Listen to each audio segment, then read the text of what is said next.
welcome to Andrea Loves Everybody. My name's Andrea Gazzetta, and I'm joined today by my guest, Armando Torres. Hello. Hey, Armando, I don't know if you've listened to this podcast before, but I like to start by telling every guest something that I love about them. Oh. So I love Armando because he's a giant ray of sunshine, and he's very sweet, and he's one of my favorite people to hang out with. And he has a podcast called Cult Podcast, which is really cool. You guys should listen to it. Last week I got to go on it, and we talked about the Bundy family. Yeah, the Citizens for Constitutional Freedom. Yeah, and how they're kind of a cult. And it's a really cool podcast, and Armando's really funny, and I like hanging out with him. Oh, thank you. Yeah. That's so nice. That's the validation I needed. We can wrap this up. I don't need to be here. So you pitched me, you were homeless for a while. Oh, yeah. And I kind of want to talk about how homelessness affected you and the relationship that you were in at the time. And I'm going to start off with a few statistics real quick. I was looking for like articles that explained the effects of homelessness, like the psychological effects of homelessness on people. And a lot of the stuff that articles talk about is like, homeless people get sick more, or like homeless people are sad. And it's like, yeah, obviously.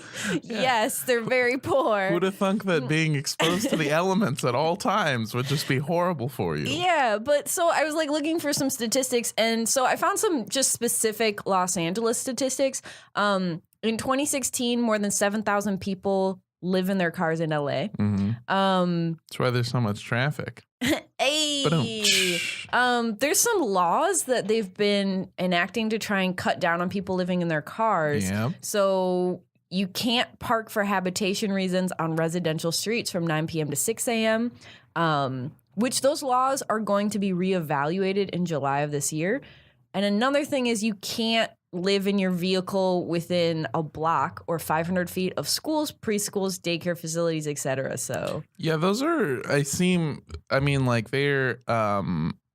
more in place to be used and enacted if other things are going wrong. Mm-hmm. Like for the most part, I slept in a car. I wasn't sleeping on the street. I slept in a car. But, so another fact that I found is that they have all these laws about you can't be homeless in cars, but in 2006, a federal law ruled specifically for LA, but also generally, that it's unlawful to punish people for sleeping on the street if you're not providing adequate housing in your city. Yeah. So the weird thing about these car laws is that if you wanted to sleep on the street, they could bother you less somehow.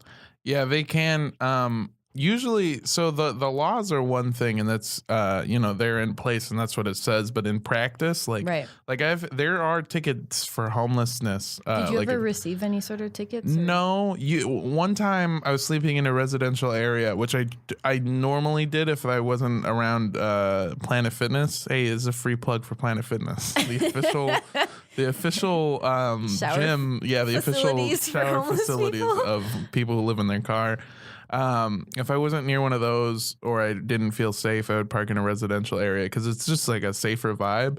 And one time a cop knocked on my window to wake me up, and I was like, oh no, because there's like a ticket and I don't want to pay that because that's why I'm not paying rent. Yeah, you're homeless. It's hard to pay tickets. I rolled down my window, and he was like, hey man, we need to park a fire truck here. Can you just move down like a block? And I was like, oh yeah. They're not dicks. I mean, that's nice.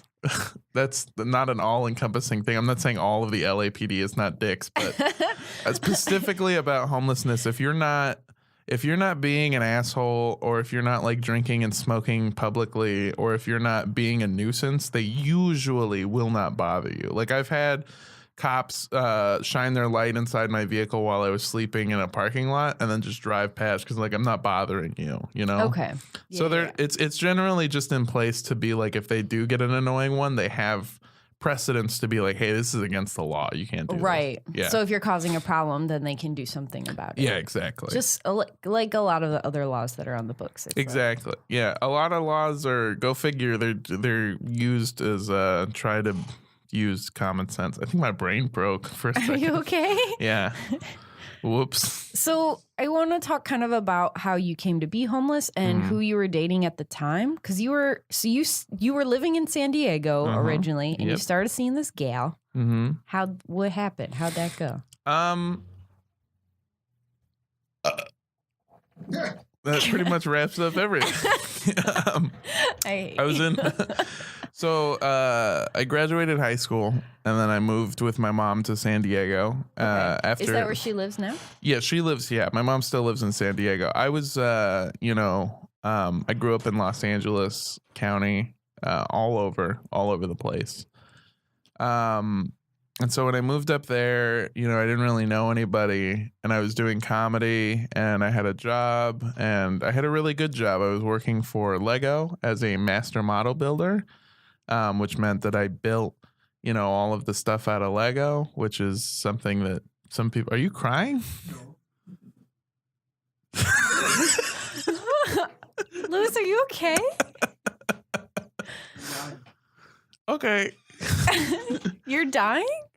Yanni. Oh my God. Okay. I thought he was like watching the end of, the Notebook or something. Like what? Lego building story. Oh, okay. Yeah. It really brought you to tears. Oh my God. Okay. Yeah, I worked for Lego as a master model builder, which included traveling around, talking to people, doing some press stuff, usually interacting with children, and building a lot of the buildings and sculptures used for Legolands across the world. So it was really good. The money was pretty good. It was very simple. I worked like full time, usually some overtime too.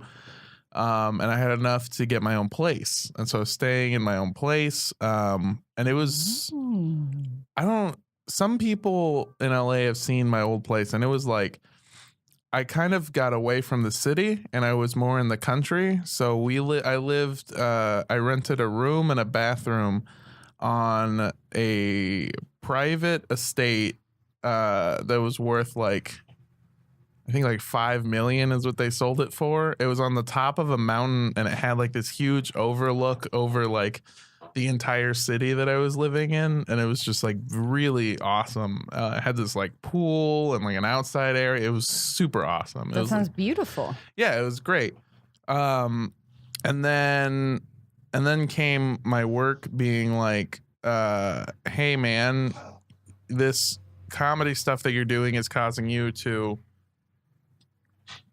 kind of come in late sometimes. And we're shifting the reasons of why we need master model builders, and we're thinking about relocating. Would you be interested? And my first thought was like, no, I really don't. So I took it as a sign that it was time to move to Los Angeles and pursue comedy again out here. And had you started out here? Yes. How long had you been doing comedy at that point? Let's see. So when I left, it was like 20. So I had been doing it for about 3 years. Oh shit. Okay. Yeah. I had been doing comedy for a while out here. When I was living in San Diego, while I was working there, while I had the house, even a little bit prior to that, back when I was living with my mom, I met this girl. I met her on Tinder. And we went on like a couple of dates, and then like she came to a show, and it just like really went very well. And the problem with Tinder is I love more than anything to joke. Like I will put my need to make a joke over my need to have sex with women. So so I would match with people, and then I would just like fuck with them on it, like, because they had like really stupid things in their bios, and then I would just be like, wow, fucking what does this mean? Or like they would come at me with some dumb shit, and then I would like be like very sarcastic. And these people don't get my humor because they just matched with me on Tinder, but like she did, It was this girl,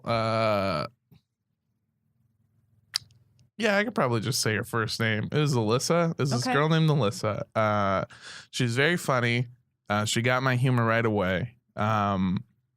she was really, really, really, really attractive, which I sound very shallow, but that was like a big portion of it at first. As I was like, which that's what Tinder is. You know, you're just looking at pictures of people going, you're good enough. You're good enough. You are not.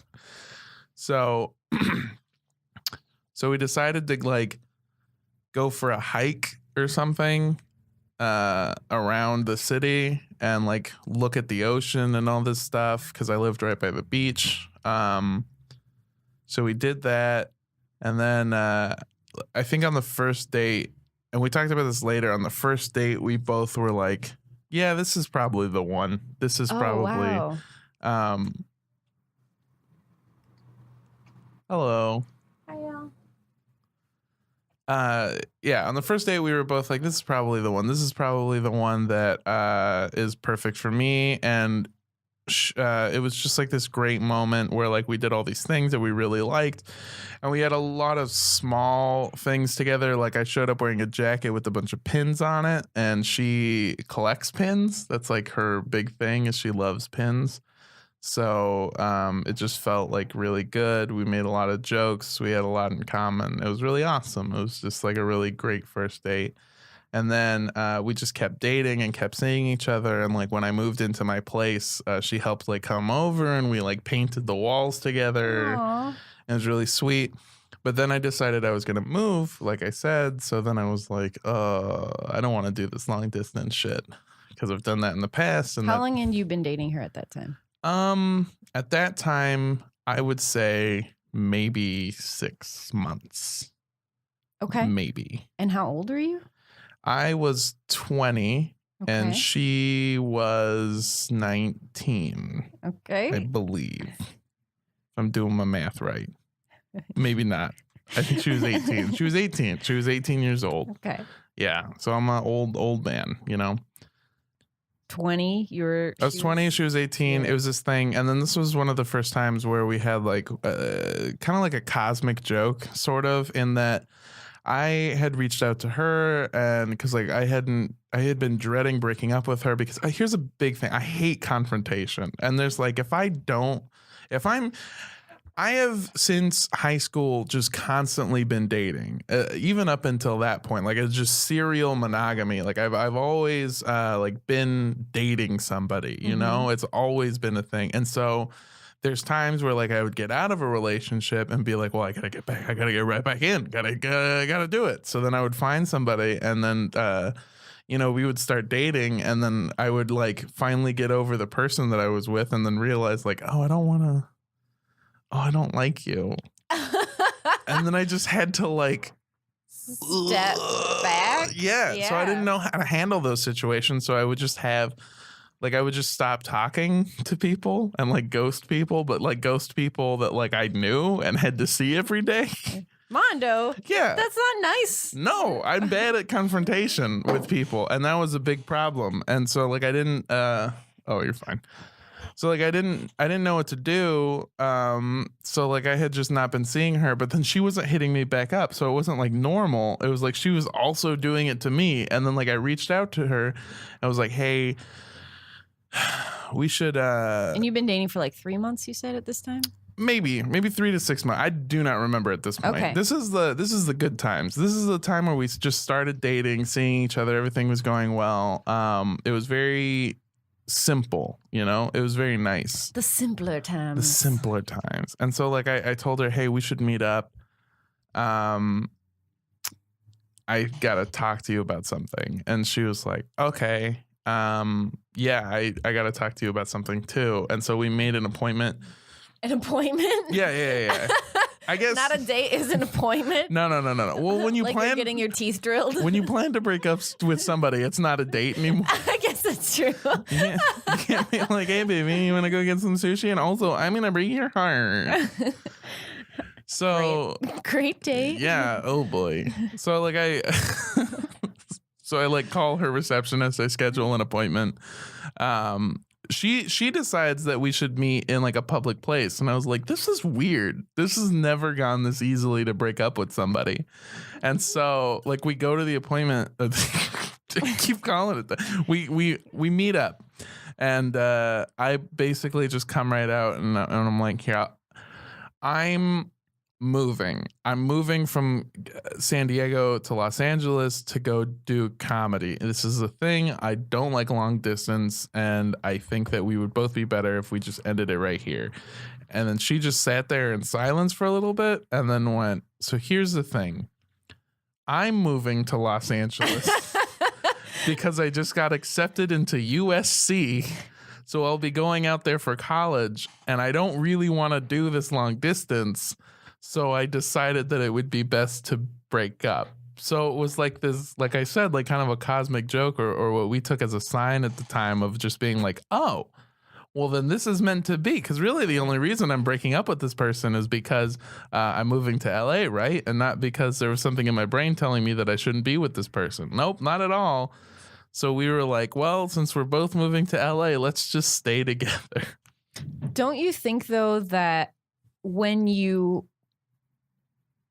put in a relationship, when you kind of put forth the idea of like, I might break up with you to pursue my own thing, Yeah. that creates a seed of distrust in the relationship? So it wasn't necessarily distrust, but it is a lot of foreshadowing that, the thing that made me realize that I had to break up with this person was that I had to pursue my own dream of doing comedy. Yeah. And she had this idea ever since she was back in Illinois, because she's from Illinois. She's from Chicago.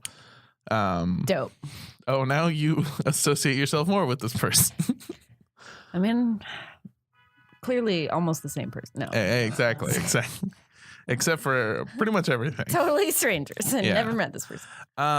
So she had the idea that she would be going to USC, I believe, since like back then. Like she had that in her mind. Oh, when she was like a kid. Yeah. Well, what was she in San Diego for then? She moved. Her family moved when she graduated. They moved from Chicago to San Diego because her parents were like retired. Her dad's like a cop or something, or was a cop, which always scared me. And like her mom's like a professor or something. I still don't know. I'm a bad boyfriend. I'm really bad at dating. How long did you date her for? Like 2 years? Yeah, something like that. It was crazy. It was a long period of time that I'm not completely sure on anymore. So you moved here, but you didn't have a place to stay. Sort of. So the plan was I would live with my cousin Marco, and I would live with him and his family until Was that in Los Angeles, or is that? That's in Ontario, California. Jesus Christ, that's so far away. That's almost as far as San Diego long distance. No, not even a little bit. It feels really far. It's about 30 minutes versus like 2 hours. Oh, every time I have to go to Ontario, it takes me like an hour and a half. Yeah, that's just because of traffic. Well, when I went to San Diego, it only took me 2.5 hours. So that's why I was like, traffic. No, exactly. So that's why I was like, it feels like the same distance. Yeah, there's this weird thing with like in San Diego, the distance is miles. Like if something's an hour away, it's 60 miles away. But in LA, like I live 17 miles away from my work. That shit's like an hour and a half to get there, you know? So it's like there's a big time and difference. distance don't match. Yeah. Anyway, so we decide that we're gonna move, we're gonna stay together.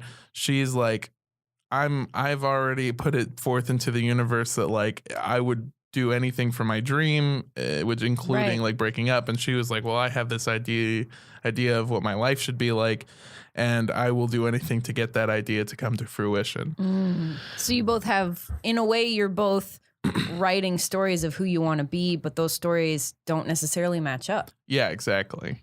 But so, I mean, that was one thing, is that one of our first like arguments is she had told me that she wanted to have.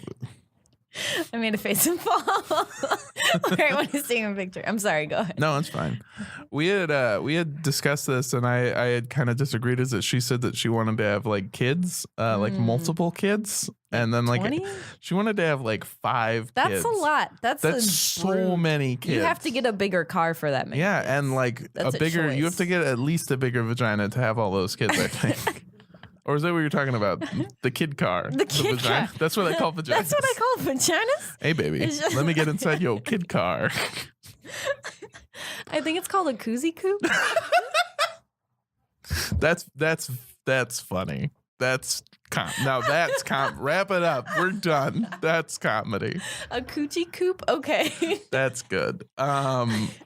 Yes, so she wanted to have like 5 kids, and I've always said that if I was gonna have any kids, I'd have like 1, you know, and then like I feel like you have 2 in case one dies or becomes an asshole. But yeah, you know, that's a really old school way of like I gotta have 2 in case the first dies of dysentery.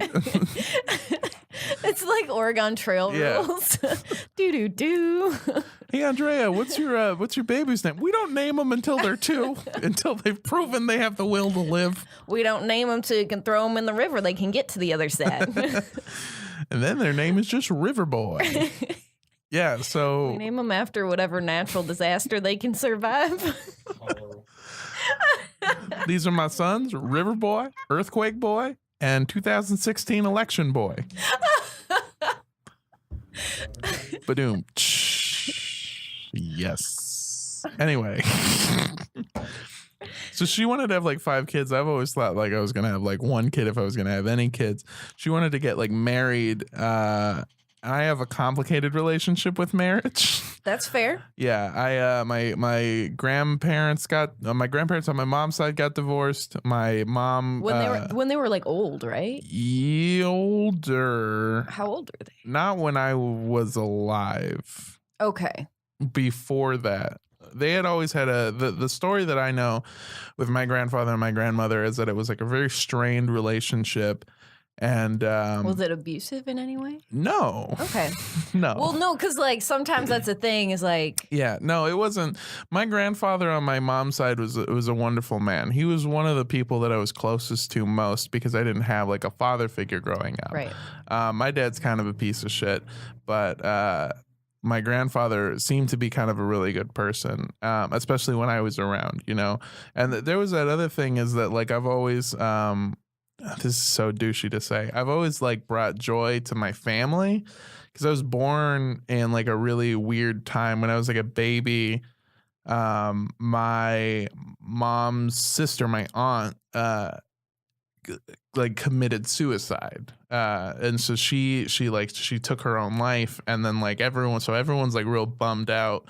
Yeah. But then there's this like fat goofy baby in the mix. So everyone was just like, I can't be sad around this fat goofy baby. Did growing up with that knowledge give you a pressure to be funny? I didn't have that knowledge. I didn't really know at the time. Okay. I knew like that I love cheese. I had that knowledge.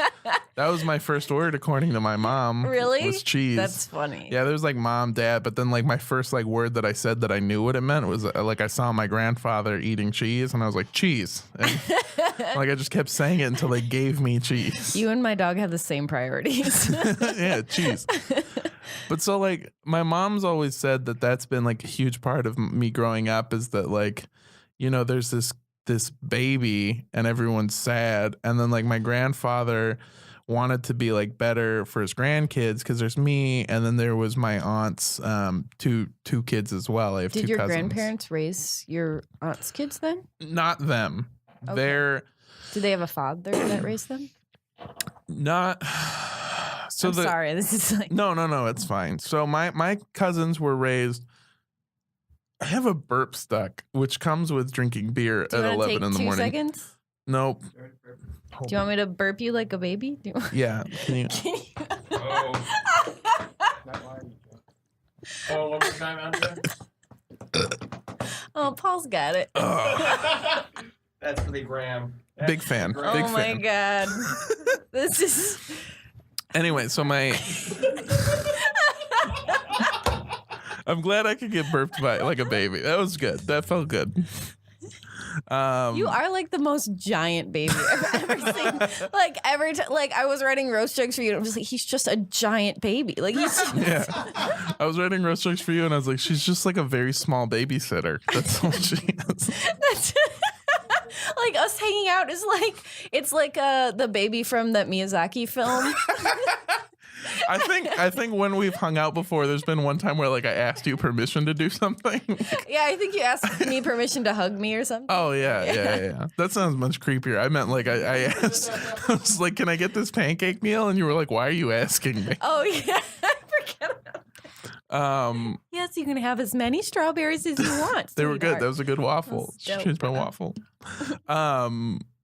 Yeah. So my grandparents. Oh, my cousins. I mean, were raised by the father's parents. So in Spokane, Washington. So they were far enough away that you didn't get to hang out with them all the time. Yeah, I never saw them like growing up. So you were the kid that was in your family's life that they could dote on and spend time with. Yeah. So like I saw them. I've always known my grandma and grandfather to not really live together. Maybe towards the beginning of my life, now that I think about it, because there was times where they were there, but I don't remember their divorce. If they got divorced in my lifetime, I don't remember it. I know that there was a split and my grandfather left to Arizona where he lived with his father, my great grandfather. Oh, wow. Yeah. I'm a child of young parents. Right. So they're like, my whole family was still alive when I was growing up. Yeah. So my grandfather and my grandmother just like, they were cordial, but they never got they never like really like hung out, you know? Right. They just kind of were there for me together. And then like when I was a kid, my grandfather, he got cancer, and then he didn't really do too much to like help himself. He chose to do different healing methods, and they didn't really work out Steve Jobs style, because you can't just fucking will your cancer away. I'm very confused. I believe that's how medicine works. Yeah. The power of the mind. Chemotherapy is when they just shoot rays of hope into your body. They wish it away. Yeah, like you just can't do that. And like at the end of his life, he was like, I want to do it, the treatments. And they were like, bro, it's too late, dog. You missed the boat on this. So he passed away. That was like one of my first experiences with cancer too. How old were you when this happened? I don't remember. I remember being conscious, and I remember going to Arizona to see him one last time before he passed away. And he bought me a Dr. Seuss hat that I still have, like a big Cat in the Hat, and he bought me these jelly beans. And then I asked him to buy me chocolate, and he was just like, I've already bought you plenty. And I remember being really upset about that, and that makes me sad now. But that's like, your last memory? Yeah, I was being mad at him because I was like, this fucking bitch won't give me fucking chocolate. What a dick. And then like I remember being in his truck, and he like explained the cancer that he had. And he's like, I got bugs. It's like I have bugs inside of me that are like eating my bones. Oh shit. And I was like, oh my God, does it hurt? And he was like, yeah, but Did like, that give you nightmares? No, but I was afraid of my grandfather because I believed that he had bugs inside of him. Yeah, and you thought that they could get you. Yeah. I was more. The thing is that I've always been terrified of bugs. I have like a Batman style origin story with bugs. Yeah. One time I opened a couch and a bunch of cockroaches flew out, and one was in my mouth. And since then, like the thought of cockroaches makes me like terrified. When I was a little kid, my brother and I, my parents wouldn't let us have sweet cereal, and we went to visit my dad for a weekend, and he bought us like Lucky Charms. And then we didn't go back to his place for a month, but we were like, those Lucky Charms are still there. They're going to be there for us. And we got up in the morning and we poured the cereal, and we started eating it. Like we put the milk in and we started eating it. And then my brother's like, what are all these black things? And they were the heads of cockroaches. Yeah, I've done that. I've eaten an entire bowl of cereal and then found one floating cockroach in my milk, and then just had this realization that you've definitely eaten cockroaches. Yeah. I tend to just tell myself that I got lucky and didn't eat any, and that was the first one that I saw. God. Anyways, so you don't like marriage? No, I don't. They got divorced. My parents were never married, and they like had a bunch of problems. My dad was kind of abusive to my mom at some points. But they were so young; they were almost children. They were very young. Teenagers. So like they weren't people that were grasping like the maturity of a relationship. No, not at all. And so they had a kid. I was raised, and then my mom got married, and then they got divorced because that was a horrible thing. And I grew up with a stepfather that I hated. That I was always like, this is a horrible person. You know, the classic story of hating your stepdad. I feel like good stepdads are hard to find. Mine's They good, are, but yeah. There's a few of them. I've met a few of these good stepfathers. They're out there, but a lot of them just come with like a wife beater and a beer belly, and they're horrible people. Yeah. And so that was my stepdad, piece of shit. They got divorced. Most people I know have gotten divorced. You know, it's just always been like a Right. thing in my life. So I have a complicated. I don't know why I went down this huge rabbit hole, but anyway, yeah, that's the grasp of it. So, do you believe that love in any form is something that can last forever? And is your fear of marriage tied to that? You know what I mean? Or not fear, but dislike of marriage. Like, do you not believe that two people can? I think that people change a lot, and I think that two people can be in love, but they really have to be honest about what they both want in life. A big problem with me and my girlfriend eventually came to be is we realized that we had two different ideas of what we wanted, because she had always seen, in the end, you'll see, in the end, what happened was she had always seen that she's always believed in me with comedy. She always thought that something was going to happen. Which is an important Yeah. thing in a relationship. Yeah, she was very supportive. She did like it a lot, and she thought it was funny, and she thought that something would come of it. But she didn't realize that you don't just like get good at comedy and then just start working at like a comedy store. The you know, comedy like Blockbuster. You can literally work at the comedy store, but not like she figured like I would get good at comedy and then I would work like 9 to 5 at the comedy shop and then Yeah. like go in and then like come back home. I do my thing and then Yeah. I leave and like And so she wants to have like 5 kids. well, she wants stability. Yeah. And comedy is an art form that by its nature is unstable. Yeah. It's mercurial. You're never gonna know. Yeah, I had to sit her down and explain that it was like even best case scenario, if I like got famous, if I got like on the TVs and made it. I'm a burpee boy.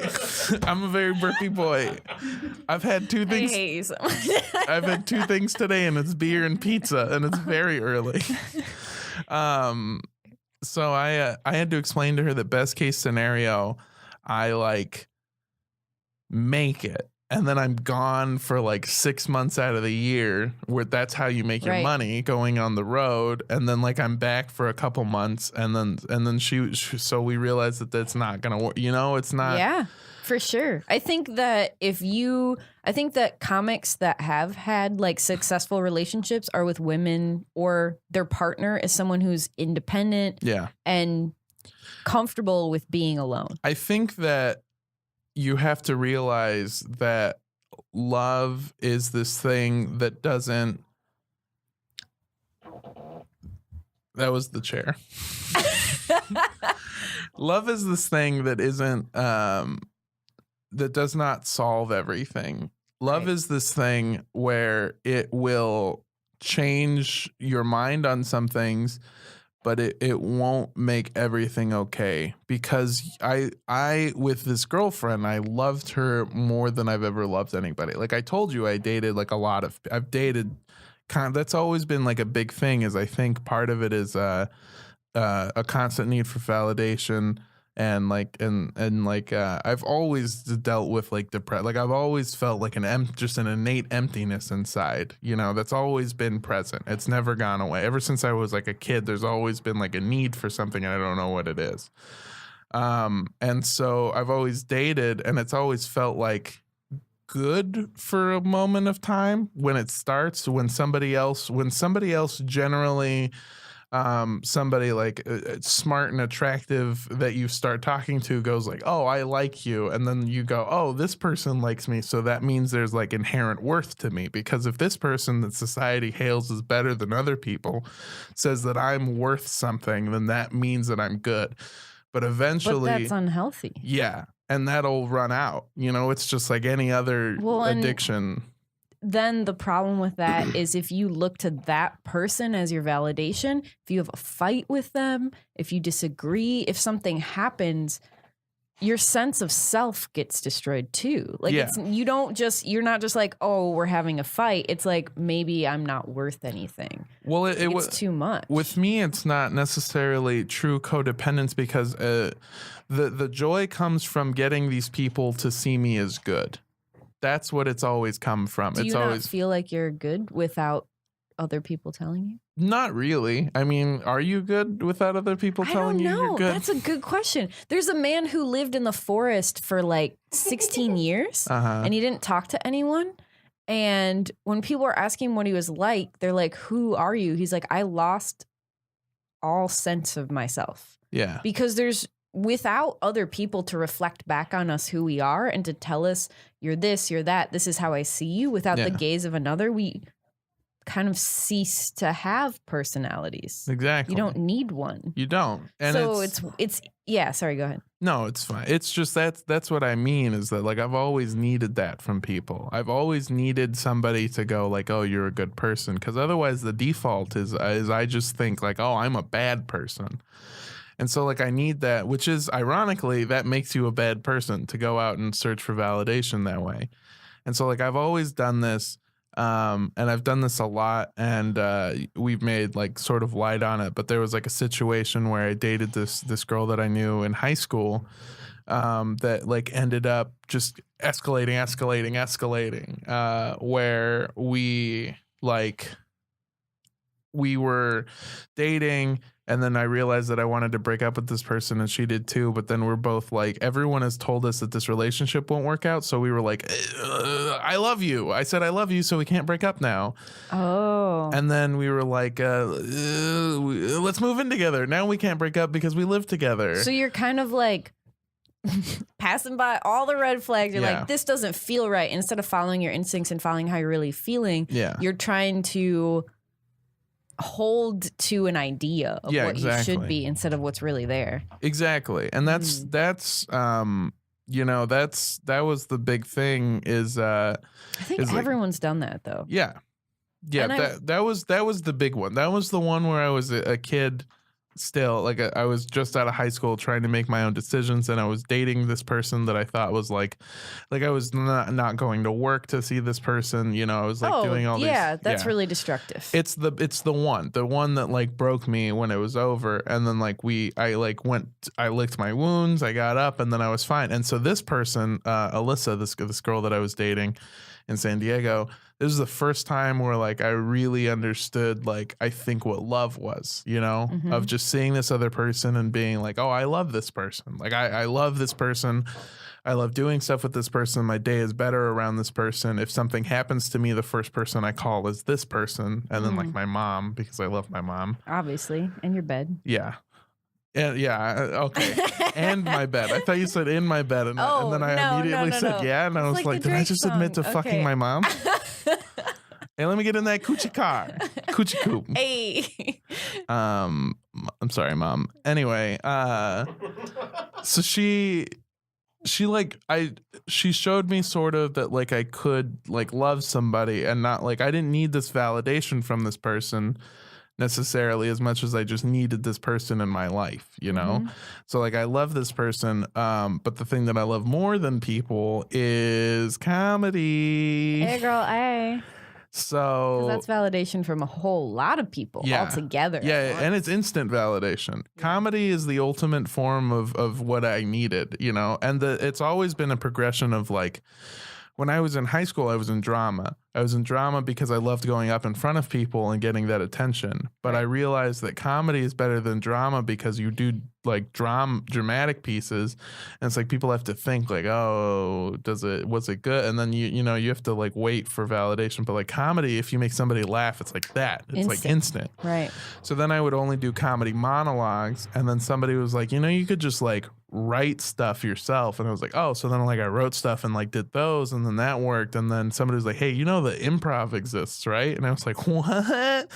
And like I did improv, and then it was like more validation because it's like right there. Right. And then somebody was like, hey, you know you can just do stand up, right? And I was like, no, you can't just do stand up. And then they took me to an open mic, and I was like, oh, you can just do stand up. You can literally, anyone can just do stand up. People, non-people, kind of people.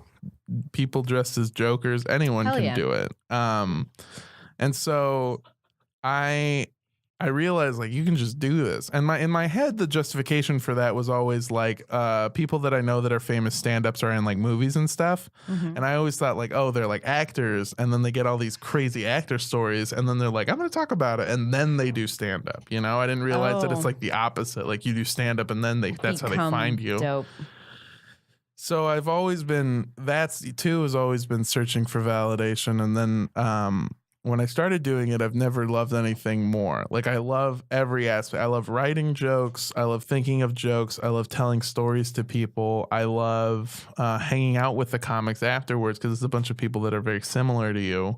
They're weird and funny. Yeah. And fun to hang out with. They're fun. Yeah, they're really just, and a lot of it is like the one time where you can like say anything and it's like fine. It's really hard though to go from hanging out with comics to hanging out with regular people again. I don't really do that. I don't really hang out with normal people anymore. I thought, I was like, oh, it'll be better for my brain to like have normal human beings. Mm-hmm. But I found myself just like, I just say the things that I say around stand-up people, and then their face tells me that is not okay.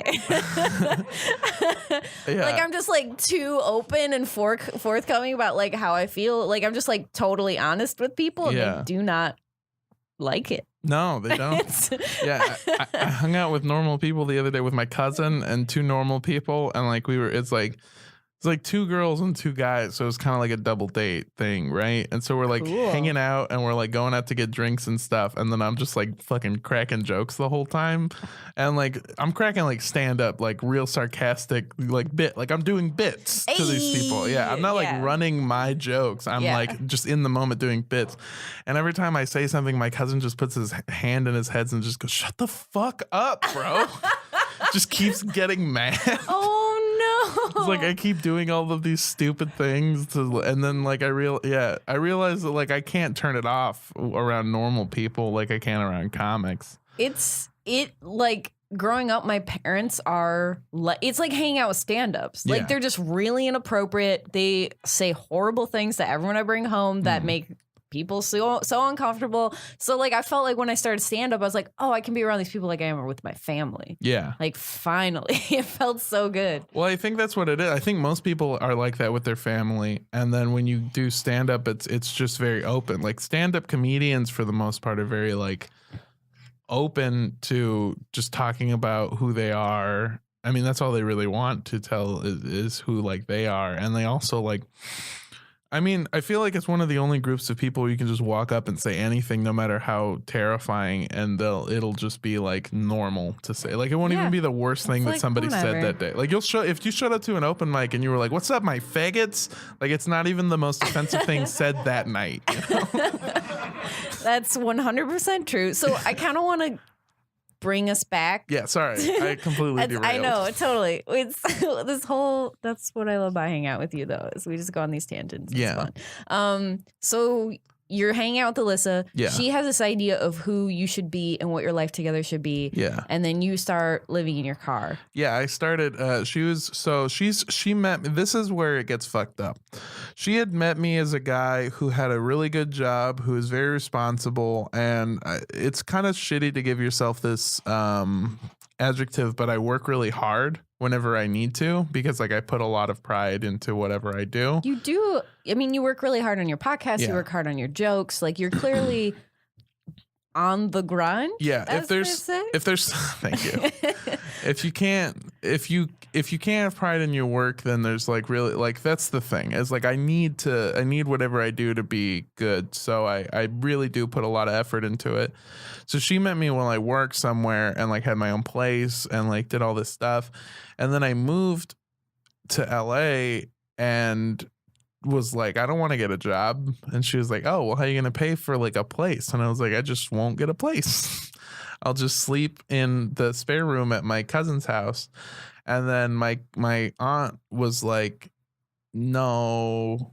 And I was like, what do you mean no? And she's like, you can't be here anymore. And I was like, what do you mean like I can't be here? And she was like, I don't want you in my house. Please leave. And so like she kicked me out. And Was then it like because you weren't paying rent, or? it's because of a lot of things. Is she thought that a lot of people think that I'm a bad influence on their children. Like that's always been a big thing. My peers, you know, not like small children. But like she just thought that like I was not being a good example for my cousin Marco, and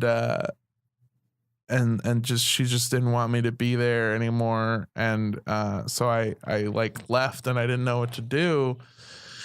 And I remembered that a couple of times I've slept in my car when I didn't have a place to go. So I was like, that's actually not that bad. So I just like started sleeping in my car. And it started out really easy. It was just like 1 week I did it like one day. And then the next day I was like, oh, I could do this again. So I did it again. And then like 5 days out of that week, I slept in my car. 2 days I went and like stayed on somebody's couch. But then like that's when I realized like, oh, I don't need to get a job. I can just do this. And so then like I started a system of like staying with other comics, like Alex Gatlin, who's a very funny comic. He lets me stay on his couch, or he let me stay on his couch. When he was on the road, I would like rent out his room. Mm-hmm. And I would like stay in his room. Quentin Alston, another really good friend who moved down here with me he moved from the Temecula area or the San Diego area, but he's from Minnesota. It doesn't matter. I'm giving him way too much. So he let me stay on his couch. So like I set up a system of people that like let me stay with them, you know? But how did sleeping in your car, like how did that affect you psychologically, and how did that affect your relationship?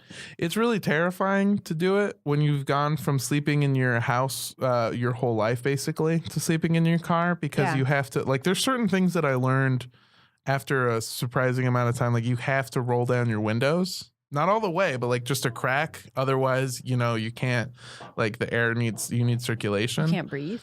You won't run out of air, but it will be uncomfortable. It's like the same reason you don't leave a dog or a kid in like a closed car, you know? Yeah. And so when you do that, you can really hear everything. And then it's really hard to sleep with the sounds of everything in the city going on. Yeah. Because they're pretty scary noises.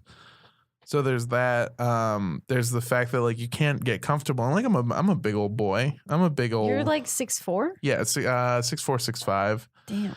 And I'm sleeping in a Honda Accord. So it's not like when I say I sleep in my car, people have this vision of like putting the back seats down. No, I sleep in a small little Honda.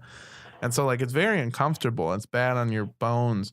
So you start to feel groggy and terrible all the time. So like when you're not sleeping, you just feel bad.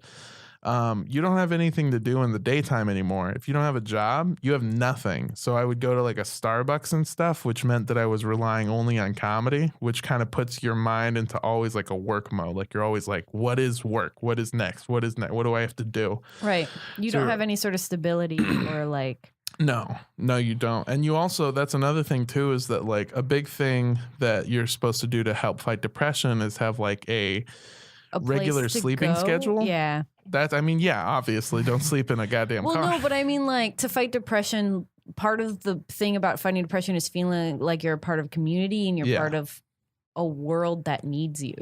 Yeah, that's the other thing too is more at the beginning. I mean, having this like not having a sleep schedule will fuck you up just because it's like you literally can't. Like I can't. Yeah. Like if I show up at a parking lot and the security guard's still there, I can't fall asleep. I have to make sure he's gone before like I actually fall asleep. Well, that's why I stopped doing mom parties, because it was messing up my sleeping schedule so hard. Every Thursday I would cry and fall asleep. Like I couldn't. Terrible. It was really bad. Yeah, because it would fuck with my sleep schedule to a point where I was having insomnia, really extreme depression. Like it was just really bad. And so since mom party, I've been trying to go to bed by midnight at the latest, and it's helped so much. Yeah. It's Yeah, it is necessary. You need to have stability in your sleep to do that, and you can't have it. So it starts to just slowly fuck with your mind. But then, like you were saying, with that not having a sense of community, that is a big thing too. Is because you start to feel like you don't belong. You know, like you see, like society treats homeless people in one way, and like I was not just homeless; I was homeless and poor.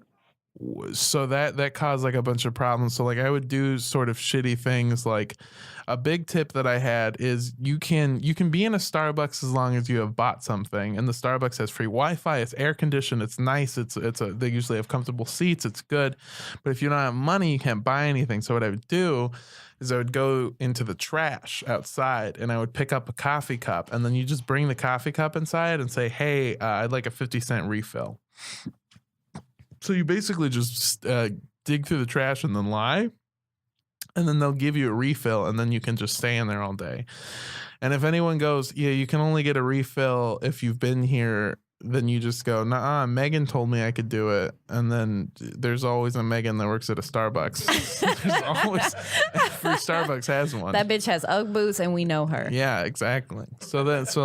Yeah, that's all you do. That's what I do to like get stuff. So you just start to feel, that's another big thing, is you just start to feel like an outsider in a world that you've always been in, you know? And like, you don't really belong anywhere. No, yeah, that's a big part of it. So that kind of fucks with your sense of self. Yeah, and there's the thing is, like, when I started doing it, it was like slow, you know, like I started living in a car, and it's fine. Like if you do it for a couple of months, it's fine. I did it for like over a year, so I was like consistently over an entire year.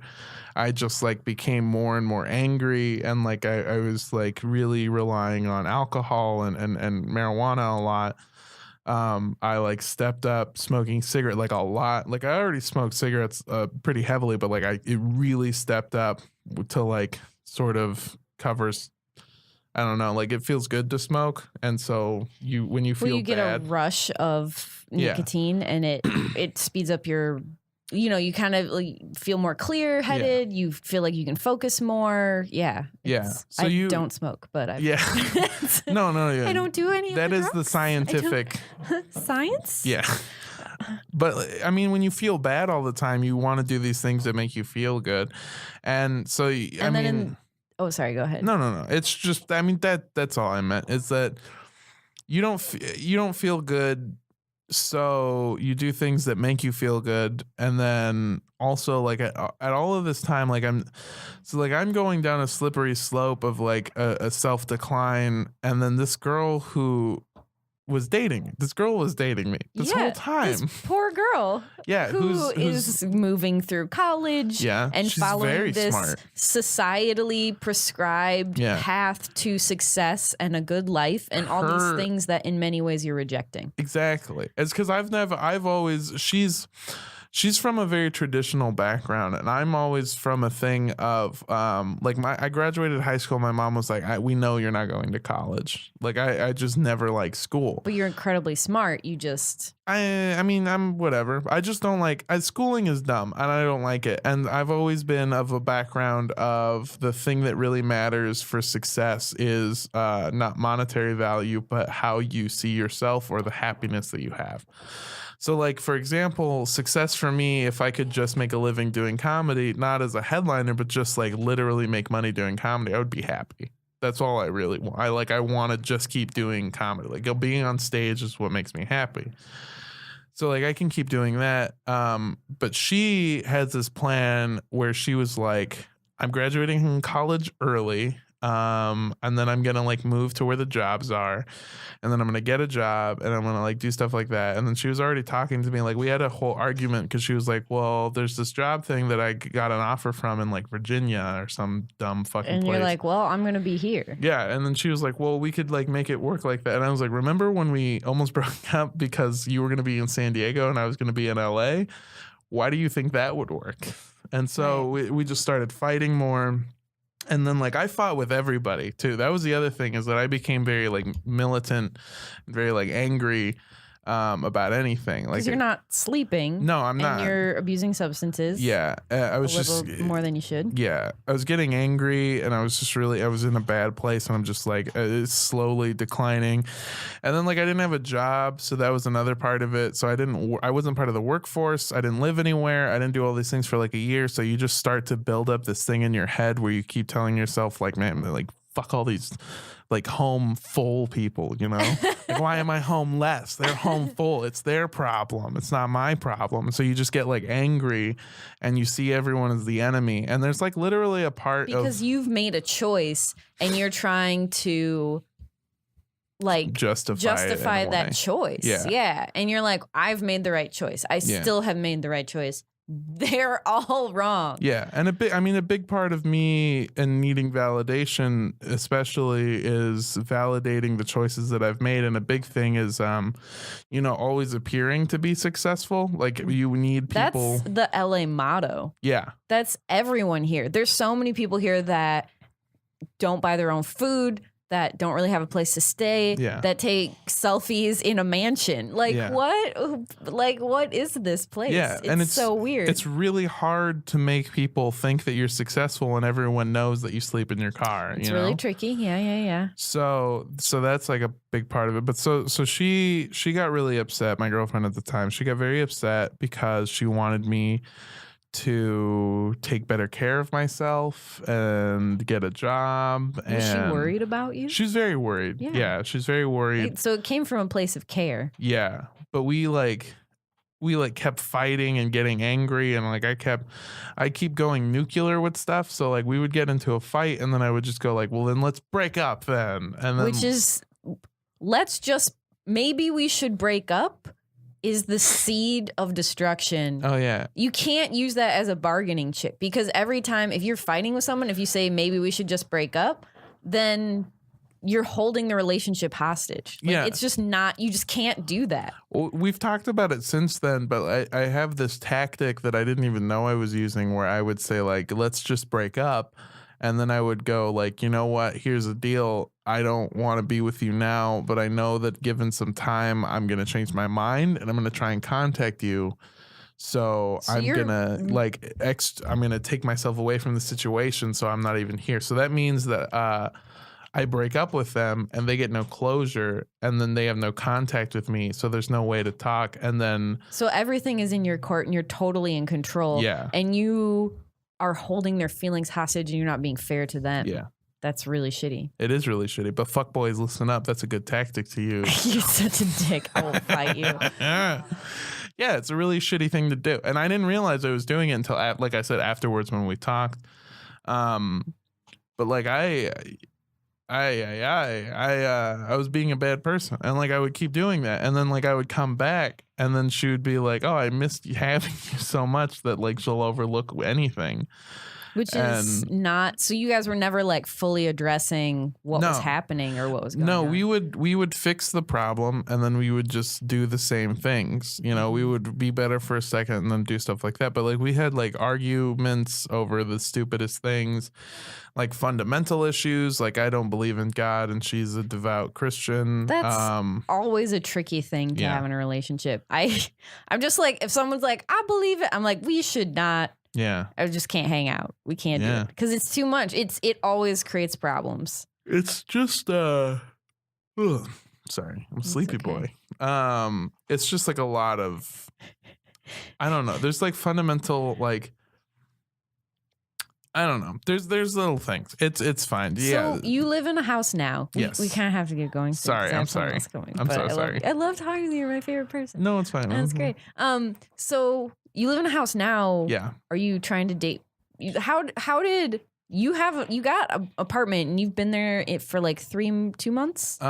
Since February. And you have a job now, so you have a place to go and you have people that know where you are. Yeah. You have roommates, so you have more structure. And do you feel like you're starting to heal and feel better? A big part of it is, I still feel it's hard I'm in therapy now to go back from being a homeless person because it's really hard to like, at one point I had a thought of like I needed money And like I was on Fairfax and I saw these like kids that had like all these like clothes that you could sell for like $500 a piece. And like my brain was like, oh, you should just rob those people. And it was like a genuine thought that my brain was like, yeah, you could just get away with robbery. And it's hard to have a thought like that and then just go back to having like a job. You know? Like your brain is like, hey, you could be a thug. But so it's like stuff like that. The us versus them mentality. Seeing everybody as like the enemy is still something that I'm trying to like get over. There's stuff like that. I'm trying to be better. A big thing for me now is that I'm trying to get validation from myself and trying to be better for me. That's helpful. Before you putting any of that on another person. Yeah. So, I mean, it feels like it's been good to get the house. It feels like it's been good to get the job, and the therapy's been helping, but. Are you trying to date now?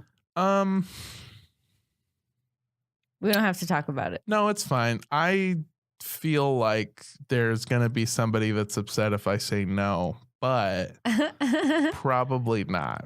Okay. I feel like maybe at this point I should just be working on myself still. I don't think that I'm ready to date. I think that that's a healthy and mature attitude. Yeah. That's good. That's smart.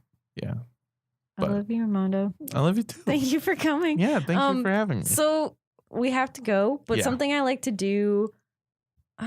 I'm not going to ask that question today. I think. Oh no. Okay. So what I usually do is I ask people like something that they're afraid of when they first feel themselves starting to fall in love, or when they think about the possibility of getting into a new relationship. Like, what's one fear that you have? A big fear that I've always had that I'm trying to get over, which isn't a good thing, is always the fear of the after, you know, because eventually we're going to break up. That's always the mentality I have going into any relationship now. That's a really sad mentality. Yeah, is that eventually there's probably going to be an end one way or another. And sounds menacing, but the after is what's terrifying, because you can be in the happiest relationship with somebody, but then if it doesn't last, they're going to be with somebody else. And then there's that person that you were with that's happier with somebody else. And so why be with this person when you're just stopping them from like their better after? That's a horrible thought process. Yeah. That's self-destructive. Yeah. Mondo, that makes me really sad. Yeah, I'm a self-destructive. I just ate pizza and beer and talked about being homeless a bunch. That's my whole brand. I don't think it is your whole brand. I don't know. I feel like your brand is like lovable baby. Yeah. Who's also a giant person. Giant baby person. Like, bless I don't you. know if Lewis is like sneezing, crying, yawning, laughing. Yeah. Like, I don't know. He's just like gone through the full range of emotions. So we're gonna wrap up. Yeah. There was a thing I was gonna mention. Hey guys, everyone who's listening, Armando did all of the music for Andrea Loves Everybody. Oh yeah, I did do that. I forgot about that. Yeah. So those are all Mondo's sweet jams. Sweet jams. Sweet baby jams. Do you want to plug who you are and where people can find you? Yeah, my name is Armando Torres. You can find me on Instagram and Twitter at Mondo Does Stuff. MANDO Does Stuff. It's all one word. The co-host of Cult Podcast, where we talk about cults. We've got former guest Paige Wesley. Yeah. That's my other co-host. Andrea will be on, I believe, the episode that's coming out. I don't know when this episode will air. It'll air after your episode. Yeah, okay. So yeah, you can go check out our podcast. Andrea was on 2 episodes previously where we talked about the Citizens for Constitutional Freedom, which is like a fucking political... Oh my God. It's really good. It sent me back to researching. It sent me back to being homeless, that level of manic, you know, just of angry. So check that out. Follow us at Cult Podcast on Instagram and That's Cult Podcast Show on Twitter. CULT podcast. Yeah. We're It's not talking about the cults, or we're not talking about When like- Mondo first told me, I was like, "Oh, you have a podcast about baby horses?" we just review pictures of baby horses. I was like, "This sounds like an amazing podcast. I love it." Yeah. So that's where you can find me. When does this go out? This will probably go out May 9 plus 7, May 16th. May 16th? All right, never mind then. Yeah. Yeah, follow me on Instagram and Twitter. That's where all my show dates are. Follow us at Cult Podcast and listen to our show. Talk yeah. about cults. We're doing real good right now. Yeah, you guys are doing great. Yeah, it's really weird. I'm so excited. It's crazy. Okay, so wait, do you have any? No, I'm good. So if you guys want to follow me, also you can follow the podcast at Andrea Loves Everybody on Instagram and Facebook now. I have a Facebook page. Oh yeah. Yeah, just started that this week. We're on episode 15. You can also follow me. I didn't realize that my handle was different until I looked yesterday, but you can follow me on Twitter at Andrea Loves Pod. I've just been saying the wrong Twitter handle for every episode because I didn't check it. I'm good at promotion. Hey, you can also follow me, Andrea Gazetta, on Facebook or at Sundress Comic. And if you want to see my painting, you can follow me at Andrea Gazetta on Instagram. And this has been really fun. I love you so much, Armando. I love you too. Hey Armando, play me out with that sweet, sweet music.